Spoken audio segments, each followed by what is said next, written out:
राष्ट्रपति पुतिन के आदेश के बाद रूस ने यूक्रेन पर ताबड़तोड़ हमले शुरू कर दिए हैं। रूस अपनी क्रूज मिसाइलों से यूक्रेन के कई शहरों को निशाना बना रहा है। रूस के राष्ट्रपति व्लादिमीर पुतिन द्वारा सैन्य कार्रवाई के आदेश के बाद यूक्रेन पर ताबड़तोड़ मिसाइल से हमले किए जा रहे हैं। रूस ने यूक्रेन के कई सैन्य ठिकानों को तबाह कर दिया है और इस सब के बीच में अब कई लोगों के मन में सवाल उठ रहा है कि आखिरकार रूस की विशाल सेना के सामने यूक्रेन कितनी देर टिक सकेगा। दोस्तों, दोनों सेनाओं में ज्यादा ताकतवर कौन है, आइए हम आपको बता दें आखिर कौन किस पर भारी पड़ेगा। रूस और यूक्रेन की सैन्य क्षमता। रूस और यूक्रेन की ताकत की बात की जाए तो यूक्रेन थोड़ा सा कमजोर होते हुए भी काफी दिनों तक संघर्ष कर सकता है।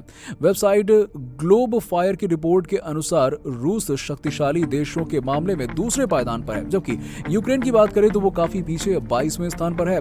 रूस के पास सक्रिय सैनिकों की संख्या की बात करें तो वो है 8.5 लाख और वहीं यूक्रेन के पास सक्रिय सैनिक बहुत कम है।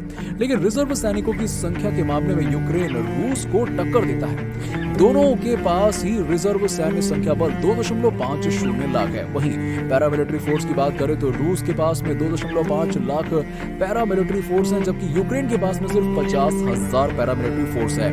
रूस की एयरफोर्स बनाम यूक्रेन की एयरफोर्स। रूस की हवाई सैन्य ताकत की बात करें तो ये दुनिया के दूसरे स्थान पर है, वहीं यूक्रेन की रैंकिंग 31वीं है। रूस के पास कुल 4,173 एयरक्राफ्ट है, जबकि यूक्रेन के पास में 318 एयरक्राफ्ट हैं। वहीं रूस के पास कुल फाइटर जेट की बात करें तो ये है 772, जबकि यूक्रेन के पास केवल 69 फाइटर जेट्स हैं। रूस की जमीनी ताकत की बात करें तो टैंकों के मामले में दुनिया का सबसे नंबर 1 देश है। रूस की जमीनी ताकत की बात करें तो टैंकों के मामले में ये दुनिया का नंबर 1 देश है। रूस के पास कुल 12,420 टैंक हैं, जबकि यूक्रेन के पास में 2,596 टैंक्स हैं और ये पूरी दुनिया में 13वें स्थान पर आता है। बख्तरबंद वाहन की बात करें तो रूस पूरी दुनिया में तीसरे स्थान पर है, जबकि यूक्रेन 6वें स्थान पर है। नौसेना की ताकत में भी रूस कहीं आगे है।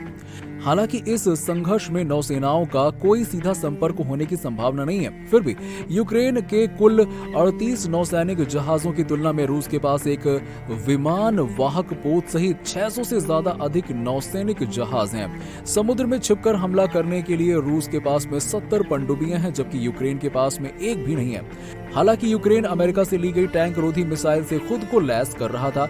यूक्रेन को दिसंबर से अब तक सैकड़ों मिसाइलें दी जा चुकी हैं, जिससे यूक्रेन की सेना को रूसी टैंकों को निशाना बनाने में मदद मिलेगी। ये एक man portable fire and pocket anti tank missile है, जिसका अर्थ होता है कि एक सैनिक इसे अपने कंधे से फायर कर सकता है और इसकी स्वचालित इंफ्रारेड मार्गदर्शन प्रणाली ऊपर से टैंकों को लक्षित करेगी, जो किसी भी टैंक का सबसे कमजोर हिस्सा है।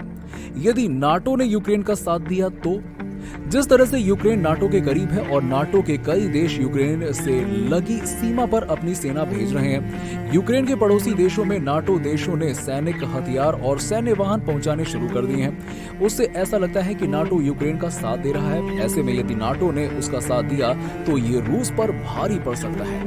ब्रिटेन यूक्रेन को टैंक रोधी हथियार और बख्तरबंद गाड़ियां भी मुहैया करा रहा है। वहीं पोलैंड ने कहा है कि वो यूक्रेन को गैस और तोप खाने, गोला बारूद, मोर्टार, पोर्टेबल वायु रक्षा प्रणाली, निगरानी ड्रोन और हथियारों की आपूर्ति के साथ साथ मानवीय और आर्थिक सहायता भी देगा। नाटो सदस्य देश रोमानिया की सीमा यूक्रेन से लगती है। रोमानिया 2004 से ही इसका सदस्य है। यहाँ अमेरिका, ब्रिटेन, जर्मनी और फ्रांस जैसे देशों की सेनाएं मौजूद हैं। अब देखना यह है कि ये युद्ध कितना बड़ा रूप लेता है और किसकी जीत होती है।